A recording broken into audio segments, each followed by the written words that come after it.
আলহামদুলিল্লাহ প্রায় 4 মাস পর আল্লাহ পাক পুনরায় আমাকে আবার এখানে এসে বসে কথা বলার সুযোগ করে দিয়েছেন, তৌফিক দিয়েছেন। আলহামদুলিল্লাহ, আমার তৌফিক ইল্লা বিল্লাহ।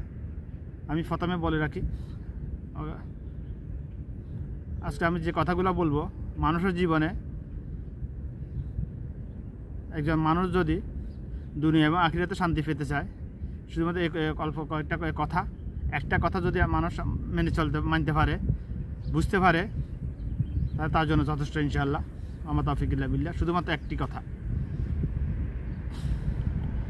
একটি কথার মধ্যে ব্যাখ্যা তো অবশ্যই আছে, তো কথা শুধু একটাই, থিওরি শুধু একটাই। এই একটা কথা যদি মানব জীবনে সে প্র্যাকটিক্যালি ব্যবহার করতে পারে, সে মানতে পারে, তার কলাবে স্থাপন করতে পারে, দুনিয়াতে শান্তি পাবে, আখিরাতে তার জন্য জান্নাত ইনশাআল্লাহ। কথাটি হলো, মানুষের জীবনে আমরা আমাদের যাকে আল্লাহ যেমন এলেম দে, যেমন জ্ঞান বুদ্ধি দে, সে যেভাবে মনে করে মানুষ, অর্থাৎ পৃথিবীতে যত পাপ কাজ আছে, যত হারাম কাজ আছে, অপরাধ আছে, মানুষের যত ভুলভ্রান্তি আছে,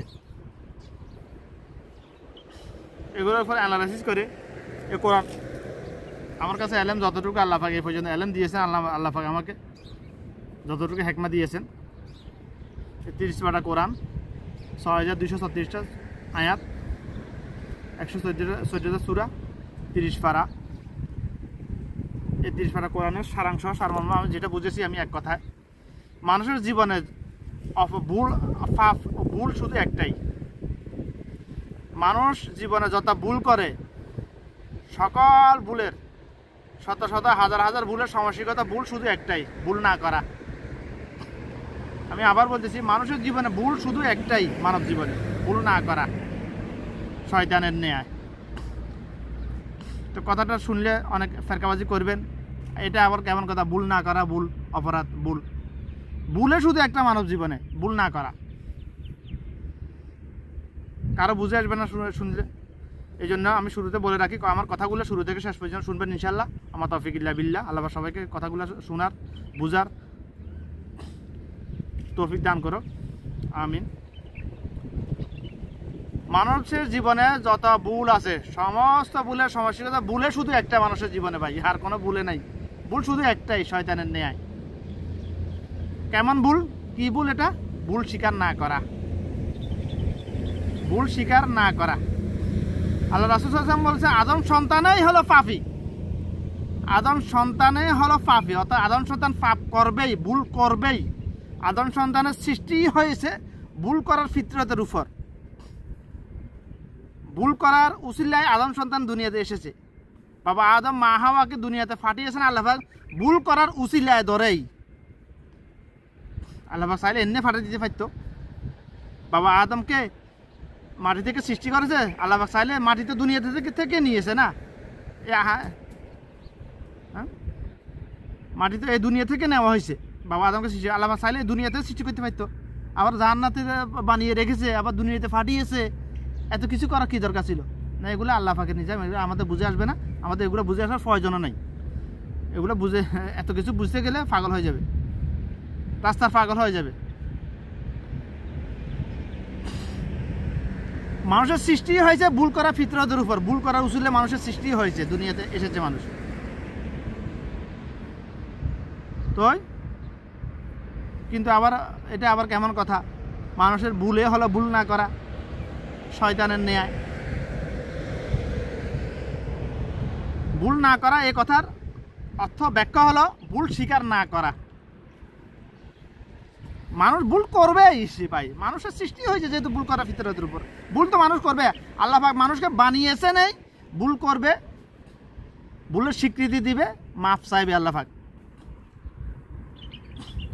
আল্লাহ রাসূল সাল্লাল্লাহু আলাইহি ওয়াসাল্লাম বলছেন, আল্লাহ পাক মানুষের উপর, বান্দার উপর মানে খুশি, যত বান্দার যত কৃতকর্মের উপর, কাজের উপর মানুষ আল্লাহ পাক খুশি হয়, তার মধ্যে সর্বোচ্চ সবচেয়ে বেশি খুশি হয় যে বান্দা পাপ করে, ভুল করে, ভুলের স্বীকৃতি দিয়ে তওবা নসুহা করে, আল্লাহর কাছে মাফ চায়, তার উপর ওই আল্লাহ পাক ওই সময় সবচেয়ে বেশি খুশি হয় বান্দার উপর।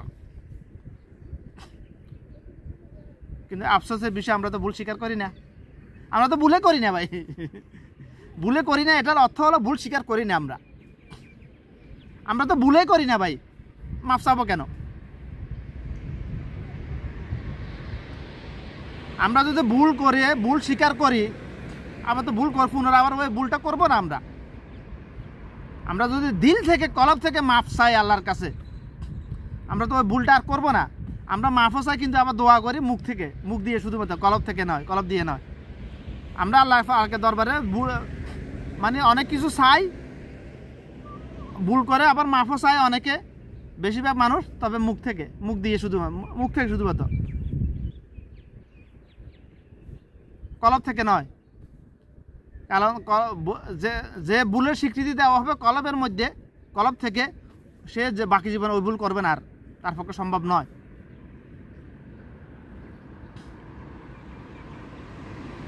আমরা কলব থেকে ভুল স্বীকার করি না, এই জন্য গুটি কাটি লোক ভুল স্বীকার করি, গোপনে হোক কিংবা চিল্লাইয়া হোক, তাও মুখ থেকে। এই জন্য আমরা ভুল আবার রিসাইক্লিং করতে থাকি, পুনরায় করতে থাকি আমরা। আচ্ছা, শয়তান বাবা আদমকে সেজদা না করে ভুল করেছিল, এটা সবাই তো জানে না, এটা সবাই স্বীকার করে। এটা কিন্তু পৃথিবীতে যত আদম সন্তান এসেছে, আসবেন, এসে গেছেন, এসেছে, আসবে, সবাই এটা স্বীকার করে যে শয়তান বাবা আদমকে সেজদা না করে ভুল করেছে। শয়তান বাবা আদমকে সেজদা না করে ভুল করেছে, এটা হচ্ছে সামান্য ভুল, এটা একেবারে ছোট্ট নগণ্য ভুল। এটা শয়তানের সবচেয়ে বড় ভুল হলো ভুল না করা, অর্থাৎ ভুলের স্বীকৃতি না দেওয়া। আল্লাহ পাক শয়তানকে সরাসরি বলেছে তুই ভুল করেছিস, তুই পাপী। কিন্তু শয়তান আল্লাহর সাথে ঝেড়া করেছে, না আমি ভুল করি নাই, আমি কেন আদমকে সেজদা করবো? আদম মাটির তৈরি, আমি আগুনের তৈরি, মাটিকে উপরে মেলামেলে থপাস করে পড়ে যায়, আমি আমার ফিতরত শুধু উপরের দিকে যাওয়া, দুনিয়াকে জ্বালিয়ে ফুটি ছারকার করে দেওয়া। কিন্তু ওই শয়তান তো জানতো না, শয়তানের সাথে বড় জাহেল, মূর্খ জাহেল এই পৃথিবীতে আর নাই, আসমান জমিনে আর নাই। কারণ শয়তান এটা জানতো না যে মাটির ফিতরত হলো শুধু আবাদ করা, আর আগুনের ফিতরত হলো শুধু ধ্বংস করা। শয়তান এটা জানতো না। শয়তান যত আসমানি কিতাব এসেছে দুনিয়াতে, সকল আসমানি কিতাবের আলেম হাফেজ, কিন্তু শয়তানের মতো জাহেল আসমান জমিনে আর নাই। কেন জাহেল? মানে জানে কিন্তু মানতেছে না, মানবে না, এই জন্য শয়তান জাহেল। তো মানুষের মধ্যে যারা অনেক কিছু জানে কিন্তু মানে না, সে জাহেল। আল্লাহ রাসূল সাল্লাল্লাহু আলাইহি ওয়াসাল্লাম বলছে কিয়ামতের পূর্বে, কিয়ামতের সবচেয়ে নিকটবর্তী আলামত। রাসূল সাল্লাল্লাহু আলাইহি ওয়াসাল্লাম কথাটা বলে গেছেন প্রায় 1500 বছর আগে, কয়েক বছর প্লাস মানে হতে পারে। আল্লাহ রাসূল সাল্লাল্লাহু আলাইহি ওয়াসাল্লাম বলছে কিয়ামতের সবচেয়ে নিকটবর্তী, সবচেয়ে বড় আলামত হলো মানুষের মূর্খতা বেড়ে যাবে। এখন আমি বলতেছি, জিজ্ঞাসা করতেছি আপনাদের, মূর্খতা কি বেড়ে যাবে না গেছে? মূর্খতা বেড়ে গেছে, মিয়াফিল তেসাইন, মিনিমাম মিয়াফিল তেসাইন মূর্খতা বেড়ে গেছে, বাকি 10% বাকি আছে, সেটাও আস্তে আস্তে হয়ে যাবে ইনশাআল্লাহ। কিয়ামত খুবই নিকটবর্তী। কিয়ামত কখন হবে আল্লাহি আলেম, কোনো আদম সন্তানের মধ্যে এই আলেম নাই। কিয়ামত কখন হবে আল্লাহ ভালো জানে। তবে কিয়ামতের আলামত উপরে অ্যানালাইসিস করলে যেটা বোঝা যায়, যেটা বুঝার তৌফিক দিয়েছে আল্লাহ আমাকে, কিয়ামতের আর 500,000 বছর নাই, সম্ভাবনা খুবই বেশি আগামী 100-200 বছরের মধ্যে কিয়ামত হয়ে যাওয়ার। কারণ আল্লাহ রাসূল সাল্লাল্লাহু আলাইহি ওয়াসাল্লাম বলছে আমার আগমন আর কিয়ামত এত নিকটবর্তী, দুইটা আঙ্গুলের মধ্যে কতটুকু ফাঁক থাকে, চুল পরিমাণ মনে করেন ফাঁক, এভাবে ধরলে এত নিকটবর্তী। কিয়ামতের সবচেয়ে বড় আলামত হলো রাসূলুল্লাহ সাল্লাল্লাহু আলাইহি ওয়াসাল্লামের আগমন দুনিয়াতে। কিয়ামতের যতগুলো আলামত আছে, কিয়ামতের আলামত এখন থেকে শুরু হয় নাই, 1500 বছর আগে, 1500 বছর আগে শুরু হয়ে গেছে। অর্থাৎ রাসূল সাল্লাল্লাহু আলাইহি ওয়াসাল্লাম যেদিন দুনিয়াতে এসেছেন ওটাই হলো কিয়ামতের আলামতের মধ্যে সর্বোচ্চ সবচেয়ে বড় আলামত। তারপরে দ্বিতীয় আলামত হলো রাসূলুল্লাহ সাল্লাল্লাহু আলাইহি ওয়াসাল্লামের ওফাত, মৃত্যু, পরকালে চলে যাওয়া। এটা হচ্ছে দ্বিতীয় সবচেয়ে বড় আলামত। কিয়ামতের আলামত কি এখন শুরু হয়েছে? 1500 বছর আগে শুরু হয়েছে। আর সহিহ হাদিসে যে আল্লাহ রাসূল সাল্লাল্লাহু আলাইহি ওয়াসাল্লাম বলেছেন, আল্লাহ পাক যখন রাসূল সাল্লাল্লাহু আলাইহি ওয়াসাল্লামকে মেরাজের রাতে জাহান্নাম ঘুরে দেখিয়েছেন, ভিজিট করিয়েছেন, যেভাবে করার ইচ্ছা আল্লাহ ওইভাবে করিয়েছেন। ওটা আমাদের এত জানার বোঝার বিষয় না। ইমান কিন্তু আনতে হবে। আল্লাহ রাসূল সাল্লাল্লাহু আলাইহি ওয়াসাল্লাম দেখেছেন, জান্নাত দেখেছেন, এটার উপর ইমান আনতে হবে। যদি সন্দেহ থাকে, শক থাকে, তাহলে তার ইমান হারা, ইমান নিয়ে টানাটানি লেগে যাবে। যখন ইসরাফিল আলাইহিস সালামের কাছে গেছেন, আল্লাহ রাসূল ইসরাফিল আলাইহিস সালামকে সালাম দিয়েছেন, একবার, দুইবার, তিনবার সালাম দিয়েছেন, জবাব দেয় না। তিনবার পরে আরো কিছুক্ষণ পর সালামের জবাব দিয়েছেন। জবাব দেওয়ার পরে অথবা মাফ চাইলেন রাসূল সাল্লাল্লাহু আলাইহি ওয়াসাল্লাম, ইয়া রাসূলুল্লাহ, আপনি আমাকে মাফ করে দেন,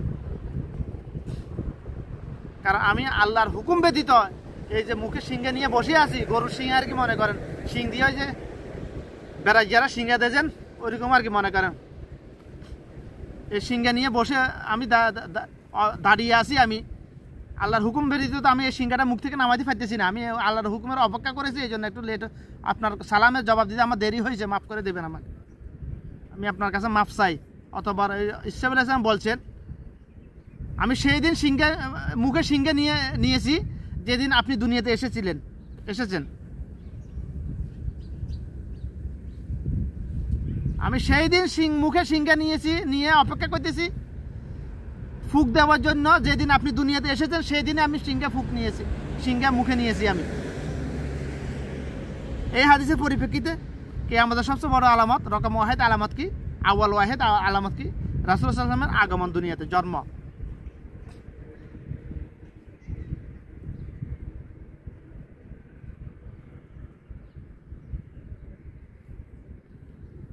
আমার প্রসঙ্গ এগুলা না, আমার প্রসঙ্গ হচ্ছে ভুল।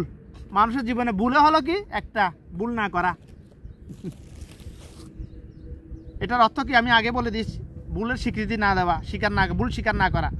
সেটা দুনিয়াবী বিষয় হোক কিংবা আখিরাতের বিষয় হোক, সেটা মানুষের সাথে হোক কিংবা আল্লাহর সাথে হোক, ভুল করা। সেটা মানুষের হক নষ্ট করার জন্য হোক, আল্লাহর হক নষ্ট করার জন্য হোক, ভুল করা অপরাধ নয়। কারণ আল্লাহ মানুষকে সৃষ্টি করেছে ভুল করার জন্য।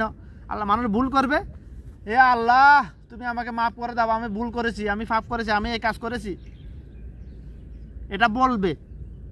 কারণ আল্লাহ কেন এত খুশি হয় আদম বান্দার উপর, যখন ভুল স্বীকার করে আল্লাহর কাছে মাফ চায়, কেন এত খুশি হয়? এটার একটা কারণ শুধুমাত্র, কারণ বান্দা যখন উপর দিকে তাকিয়ে কিবা মানে চোখ বন্ধ করে কিবা যেভাবে হোক, মানে দিল থেকে সে তার পাপের স্বীকৃতি দেয় আল্লাহর কাছে, ভুলের স্বীকৃতি দেয় আল্লাহর কাছে মাফ চায়, তখন সে এই ভেবে মাফ চায় যে আমি যা কিছু করি না কেন, আমি দুনিয়াতে যত উড়াউড়ি করি না কেন, আমার পা তো জমিনে আছে, আমার আল্লাহ তো আমার মালিক বলতে একজন তো আমার আছে, তার সামনে তো আমার দণ্ডায়মান হতেই হবে। এটা যে এই কথার উপর যে মিয়া ইমান আনে, ভয় করে, সেই ভুলের স্বীকৃতি মূলত আল্লাহর কাছে মাফ চায়। এই জন্য আল্লাহ পাক সবচেয়ে বেশি খুশি হয়েছে বান্দা তো মেনেছে, স্বীকার করেছে যে আমি একজন আছি, তার মালিক একজন আছে, এটা আমার বান্দা স্বীকার করেছে। এই জন্য আল্লাহ পাক বান্দার উপর সবচেয়ে বেশি খুশি হয় যখন কোনো বান্দা ভুল করে ভুলের স্বীকৃতি দেয়। আল্লাহ পাক খুশি হবার একটাই শুধুমাত্র কারণ, সর্বপ্রথম কারণ হলো একটাই, মানে খুবই গুরুত্বপূর্ণ কারণ হলো এই একটাই। আরেকটা কারণ হলো আল্লাহ পাক আদম সন্তানকে সৃষ্টি করেছেন খুব যত্ন করে। জাহান্নামে দেওয়ার জন্য আল্লাহ পাক কোনো আদম সন্তানকে সৃষ্টি করে নাই, কিন্তু আদম সন্তান কাজ করতেছে জাহান্নামে যাওয়ার জন্য। কারণ প্রত্যেক আদম সন্তান যার কর্মের ফল ভোগ করবে, দুনিয়াতেও আখিরাতে তো ভোগ করবে, দুনিয়াতে ভোগ করবে, সেটা ভালো হোক আর খারাপ হোক। কারণ আল্লাহ পাক বলছে আমি কখনো নয়, আমি বান্দার উপর জুলুম করি না। বান্দা নিজের কৃত কর্মের উপর নিজের ন্যাক আমল বদ আমল কারণে নিজের উপর নিজে জুলুম করে, আমি কখনো বান্দার উপর জুলুম করি না। এই কথাটা আল্লাহ আমাকে প্র্যাকটিক্যালি বুঝিয়েছেন, শুধু এখানে না, মুখে না, কলমে না, প্র্যাকটিক্যালি আল্লাহ এগুলো আমাকে বুঝিয়েছেন, আমাকে যেভাবে হোক আল্লাহ আমাকে বুঝিয়ে, এটার ব্যাখ্যা আমার কাছে আছে। আমার প্রসঙ্গ কি, ভুল করুন, সবাই ভুল করুন। আমাদেরকে সৃষ্টি করা হয়েছে ভুল করার জন্য, ভুল করতে হবে আমাদেরকে, নাহলে আমরা তো ফেরেশতা। যে বলবে আমি কোনো ভুল করি না, সে হয় শয়তান, না হলে সে ফেরেশতা। এই অ্যালার্মটা আমার মধ্যে এই মুহূর্তে এসেছে, এখন এসেছে সেকেন্ডের মধ্যে। 5 সেকেন্ড পূর্বে এই অ্যালার্মটা আমার কাছে ছিল না, এখন যে কথাটা বলতেছি, যে ভুল করে না সে হয় ফেরেশতা না হলে শয়তান।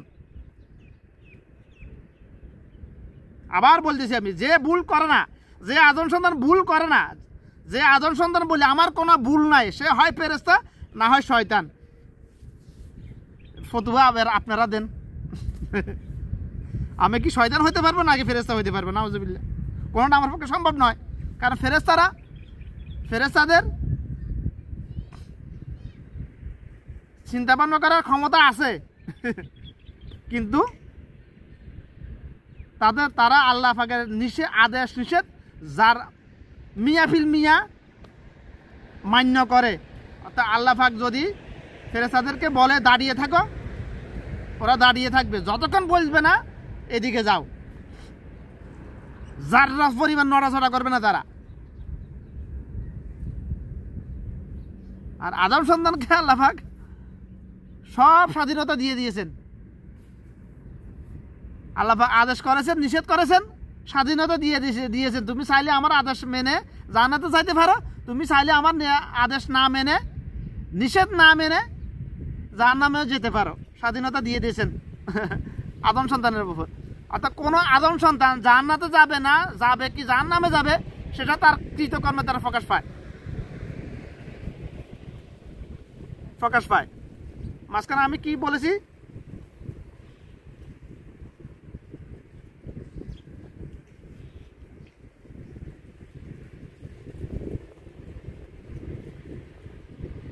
যে আদম সন্তান ভুল করে না সে হয় শয়তান না হলে ফেরেশতা মালাইকা।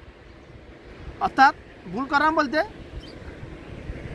এই কথার অর্থ একই, যে আদম সন্তান ভুলের স্বীকৃতি দেয় না, যে ভুলের স্বীকৃতি দেয় না, যে ভুল স্বীকার করে, নিজের পাপ অপরাধ ভুল স্বীকার করে না, সেটা এটাই বলে, সে দিল থেকে এটাই বলে, মুখ থেকে না, সে তার দিলে এটাই আছে, সে কোনো ভুল করে নাই, এটাই তার কলার মধ্যে এটা স্থাপিত হয়ে গেছে, সে কোনো ভুল করে নাই।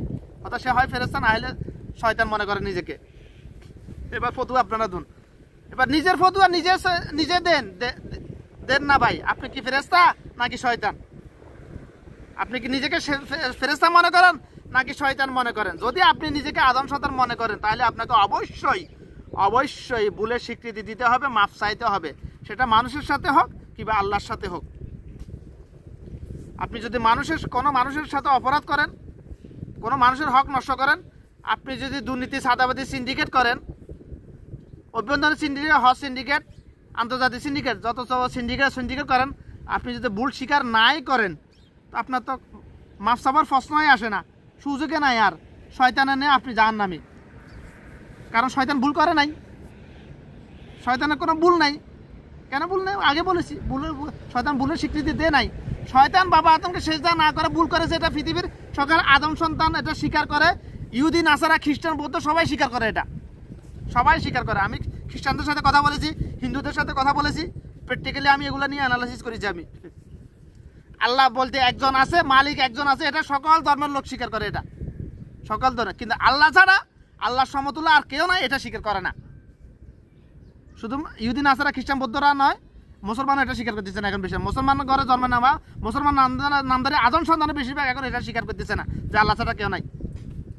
আল্লাহ পারে, আমিও পারি, আল্লাহ পারে, অতেও পারে, আল্লাহ পারে, জামাতেও পারে, আল্লাহ পারে, বিএনপি পারে, আল্লাহ পারে, আওয়ামী লীগও পারে। আমাদের কলবে এখন এগুলোই ঢুকিয়ে দিয়েছে শয়তান। কারণ আমরা দুনিয়াতে বিচরণ করতেছি এমনভাবে, দুনিয়া হলো আমাদের স্থায়ী ঠিকানা, আখিরাত হলো অস্থায়ী ঠিকানা। আল্লাহ রাসূল সাল্লাল্লাহু আলাইহি ওয়াসাল্লাম বলছে, আমার উম্মতের জন্য, আদম সন্তানের জন্য দুনিয়া হলো মুসাফির খানা, আর আখিরাত হলো তার আবাসস্থল, স্থায়ী ঠিকানা। আর আমরা আমাদের কর্ম দ্বারা যেটা প্রকাশ করতেছি, আমরা দুনিয়া হলো আমাদের জন্য স্থায়ী ঠিকানা, আখিরাত হলো মুসাফির খানা। এরকম আমাদের কর্মের দ্বারা প্রকাশিত আর কি। মুখে কি বলবে কেরা? মুখে সব কিছু বলা লাগে না, মানুষের কলবে কি আছে না আছে এটা তার কর্মের দ্বারা প্রকাশিত হয় সবসময়। বিসমিল্লাহ। আল্লাহ রাসূল সাল্লাল্লাহু আলাইহি ওয়াসাল্লাম আর দুনিয়া মাজরাতুল আখিরাত। এই যে এখানে হাসিস দেখতেছেন, গাছপালা দেখতেছেন, এগুলো সব মাজরা। মাজরা মানে বাগান। দুনিয়া হলো আখিরাতের বাগান, শস্যক্ষেত্র। শস্যক্ষেত্র মানে সরিষা ক্ষেত্র না, শুধু শস্যক্ষেত্র। এই কথাটির অর্থ হলো, ব্যাখ্যা হলো বাগান, আবাদস্থল। আবাদস্থল আখিরাতের আবাদ স্থল। যেমন আমি প্রবাসী, একজন প্রবাসী আছি, আমি ওমানে আছি। আমি এখান থেকে এখানে যত বেশি কাজ করব, যত বেশি টাকা উপার্জন করবো, আমি এগুলা দেশে গিয়ে ভোগ করতে পারবো। এগুলা আমি দেশে সুন্দর একটা বাড়ি করতে পারবো, একটা গাড়ি কিনতে পারবো, 2-3টা বিয়ে করতে পারবো। উদাহরণ দিতেছি আর কি। এটাই তো, আমি যদি এখানে এসে প্রবাসে আসি, যদি আমি কোনো রকম ঘুমিয়ে কোনো রকম দিন কাটাই, রাত পোয়াই, আমি কি দেশে গিয়ে আমি আরামাসে থাকতে পারবো? থাকবো না। আমরা প্রবাসী দুনিয়ার মা বাপ, স্ত্রী সন্তান সব কিছু ছেড়ে, বন্ধু বান্ধব সবার মায়া ত্যাগ করে আমরা প্রবাসে আসার একমাত্র কারণে একটাই, প্রবাসীদের 5 বছর 10 বছর 20 বছর যত বছর প্রবাসী, এটা থেকে কিছু মোটা অঙ্কের টাকা উপার্জন, দেশে গিয়ে কিছু না কিছু করবো আমরা, দেশে গিয়ে আবাদ করবো আমরা। এটা আমাদের উদ্দেশ্য। দুনিয়ার বেলা তো সবাই বুঝলেন ভাই, আখিরাতের বেলা বুঝতেছেন না। সেম এটা এই থিওরিটা আখিরাতের বেলায় অ্যাপ্লাই করেন না। আর দুনিয়া মাজরাতুল আখিরাত, আপনি দুনিয়াতে যত ভালো কাজ করবেন, যত উত্তম কাজ করবেন, যত বেশি নেক আমল করবেন, আখিরাতে তত নাজ নিয়ামত বোধ করবেন। আপনি দুনিয়াতে যদি ভালো কাজ করেন, আখিরাতে জান্নাতে যাবেন। দুনিয়াতে যদি খারাপ কাজ করেন, আপনি যদি আল্লাহর আদেশ মেনে চলেন, আদেশ নিষেধ মেনে চলেন, তাহলে জান্নাতে যাবেন। আপনি যদি আদেশ নিষেধ মেনে না চলেন, তাহলে জাহান্নামে যাবেন। আপনার কৃতকর্মের ফল এটা আপনাকে ভোগ করতেই হবে। কোন এক জ্ঞানী লোক বলেছেন, আপনি মাটির উপর যত ভালো চলবেন, আপনি মাটির নিচে তত ভালো থাকবেন। কত সুন্দর কথা! এই একটা কথার মধ্যে সব কথা চলে এসেছে। আমরা সবাই অন্যের দোষ দেখি, নিজের দোষ দেখি না। তো যেহেতু আমরা আদম সন্তান অন্য আদম সন্তানের জন্য আয়নার ন্যায়, যেরকম আমরা আদম সন্তান কখনো নিজের চেহারা দেখে না, আয়নার সামনে দণ্ডায়মান হওয়ার আগ মুহূর্ত পর্যন্ত। তদরূপ আদম সন্তান কখনো নিজের দোষ চোখে দেখে না, নিজের দোষ, নিজের ভুল, অপরাধ, পাপ চোখে দেখে না, একজনেরটা আরেকজনে দেখে। তো আপনি নিজেরটা যেহেতু নিজে দেখতে পারবেন না, দেখেন না, ক্ষমতা নাই, তাহলে যখন আপনাকে আল্লাহ পাক অন্য আদম সন্তানের উসুলে আপনার দোষটা, অপরাধটা, পাপটা দেখিয়ে দিয়েছেন, আপনি ওটা সংশোধন করে ফেলুন না। বাস আপনার মুখে একটা বরণ যদি উঠে, আপনি আয়নার সামনে দাঁড়াইলে ওটা গেলে ফেলুন,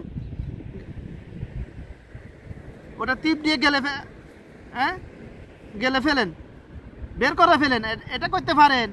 তো আপনাকে যেহেতু আল্লাহ পাক অন্য আদম সন্তানের মাধ্যমে আপনাকে মেসেজ দিতেছে যে রে তুই ভুল করেছিস, তুই দুর্নীতি, চাঁদাবাজি, সিন্ডিকেট তুই জানা করেছিস, তুই গীবত করেছিস, সবর করেছিস, তুই অন্যের হক নষ্ট করেছিস,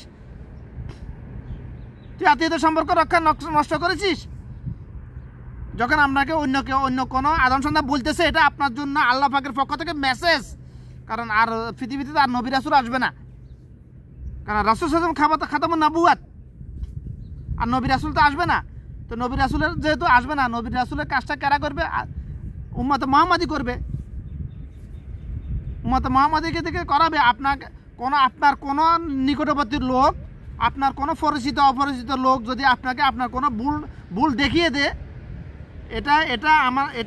আমি এটাকে মনে করি এটা আপনার জন্য আল্লাহর পক্ষ থেকে মেসেজ আসছে, ওহি এসেছে, ওহির নেয়, এটা আল্লাহর পক্ষ থেকে ওহির নেয় আপনার কাছে এসে